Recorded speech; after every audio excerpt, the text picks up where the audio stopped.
Frères et sœurs, à chaque fois, vous allez constater des souffrances particulières. C'est un appel à la prière. Est-ce que je peux entendre un bon amen? À chaque fois, vous constaterez des souffrances, des douleurs, des difficultés, de manière permanente. Allez dans la prière. Alléluia. Vous avez, veuillez m'excuser, vous avez tout le temps des maux de tête, des maux de ventre, des maux de dos. Les jambes vous dérangent tout le temps. Allez dans la prière. Alléluia. Certaines situations que les hommes vivent aujourd'hui ne sont pas d'ordre naturel. Alléluia.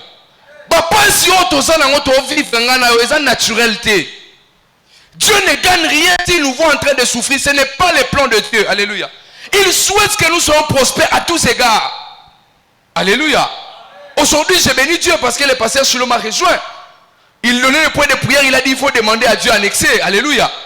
Je me rappelle, on était en train de prier avec d'autres frères. Il demandait à Dieu, donne-moi l'onction, donne-moi l'onction. Moi, je disais, Dieu, donne-moi l'argent. Il s'est moqué de vous. Il dit, oh, vous avez fait pour l'année. Vous avez fait l'onction, vous avez fait service, vous avez fait bon. Maintenant, la carte est coursie, vous avez fait ça bon. Alléluia. Donc, certaines souffrances que nous avons aujourd'hui, beaucoup de combats que nous avons de manière répétitive, frères et sœurs, ce n'est pas d'ordre naturel. Alléluia. Il y a des forces derrière qui imposent de telles souffrances dans nos vies et nous sommes incapables de sortir parce que nous pensons que ce sont des problèmes d'ordre naturel. Alléluia. Papa, malaria kindoki ezalaka. Malaria karangu nyasuyo ya kindoki siko ezali. Alléluia. Une dame, elle devait partir en Europe. Son mari a tout fait, pasteur, pour que la dame voyage. Une semaine, si je m'abuse, une semaine avant son mariage, elle tombe malade. On part à l'hôpital, malaria. On lui donne l'iter forte, un coartem, toutes sortes de médicaments de malaria. Elle n'était pas guérie. Elle n'était pas guérie.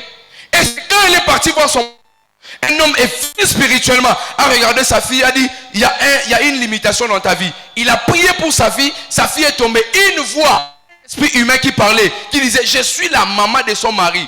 Mon fils ne m'a pas ramené en Europe, pourquoi il va prendre cette fille? Elle ne partira pas. C'est lorsque l'homme de Dieu a chassé cet esprit, la sœur est partie. Alléluia. Certains combats que nous vivons, ce ne sont pas d'ordre naturel. Cessez de dormir.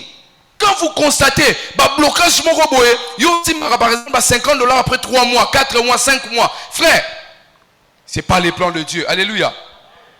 Mais aussi, Dieu nous donne des manuels pour que nous sortons de n'importe quelle situation qui nous arrive. Entre autres, nous avons la prière, nous avons aussi la parole de Dieu. Frères et sœurs, lire la Bible de Dieu est une grande ouverture des lumières dans le monde spirituel. Vous pouvez être délivré en lisant juste une parole qui libère la connaissance. Alléluia. Un grand homme au Nigeria, il a dit, il est devenu riche lorsqu'il a lu un verset dans le livre de Matthieu qui disait, votre Père, c'est que vous en avez besoin. Depuis qu'il a lu ce livre, ce texte-là, sa vie a changé financièrement. Alléluia. Sélectionnez les versets bibliques. Appropriez-vous de certains versets bibliques. Ce que vous désirez, lisez dans la Bible. Alléluia. Vous avez besoin des enfants ou d'enfants, et lisez dans la Bible. Il est écrit dans la parole, il n'y aura pas de femme stérile ni celle qui avorte. Alléluia. Accaparez-vous de ces paroles et cela deviendra votre vie. Alléluia. Alléluia. Développez la capacité de méditer et laissez pénétrer la parole de Dieu entre vous comme un esprit. Alléluia. Jésus disait, mes paroles ne sont pas juste des paroles en l'air. Mes paroles sont esprit et vie. Alléluia. Comment une parole peut être esprit et puis vie? Lisez la parole de Dieu. Alléluia.